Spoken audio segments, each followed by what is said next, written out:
খাওয়া দাওয়া বাদ দে রিয়া, এবার সরো করে তো আরেকদিন তো মরে যাবে না খায়া। কি করাম বাইস্তা, লেখাপড়া করছি না, সরবন্ধে তাহলে কাম কাজ করি, এবার তো দিন চালা লাগবো। আরে চাচা কি হরু? আলু কাটটা বাঁচতাছি। এইবারে তো আলু ফলন তো তাহলে বাম্পারই হয়েছে। হ্যাঁ, কেয়ার বাম্পার গো, এবারে কৃষিকাজে অনেক ধরা। আমি কবির চাষ করছিলাম, লাল শাক করছি, এমন সস্তা হয়েছে বাজারে নিয়েছি কুত্তাও জিগা না, পুরা লস খাচ্ছি। তাই বাদে আবার আলু করলাম। আলু তো বাংলাদেশের মধ্যে জন্য 80% লোই খা, তাই আমি আলু করছি দিয়ে সেই ফ্যাটটা নিয়ে তুলতারি। খাওয়া দাওয়া বাদ দে রিয়া, এবার সরো করে তো আরেকদিন তো মরে যাবে না খায়া।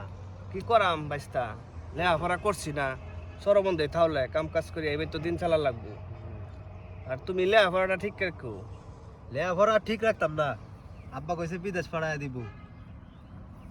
বিদেশ পাঠাই তো ভালো লেখাপড়া করবা, চাকরি বাকরি করবা।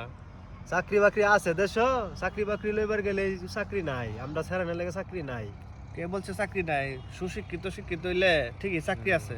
তো বাংলাদেশ খেলা চালাইতেছে, শিক্ষিত মনে তো চালাইতেছে।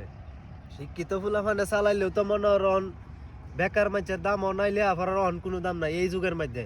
এর লাগিয়া বিদেশ যাইম গা। না বিদেশ যাই নাই, ভুল করো না। যায় দেখো, আমি লেখাপড়া না করি, আজকে দিন রাত পরিশ্রম করি, খেতে মধ্যে পড়ে তাই নিজের টিয়া তো ভাঙ্গি, আরো প্রতিবেশীর কাছ থেকে টাকা কর্জ হরিয়া গৃহস্থী করি।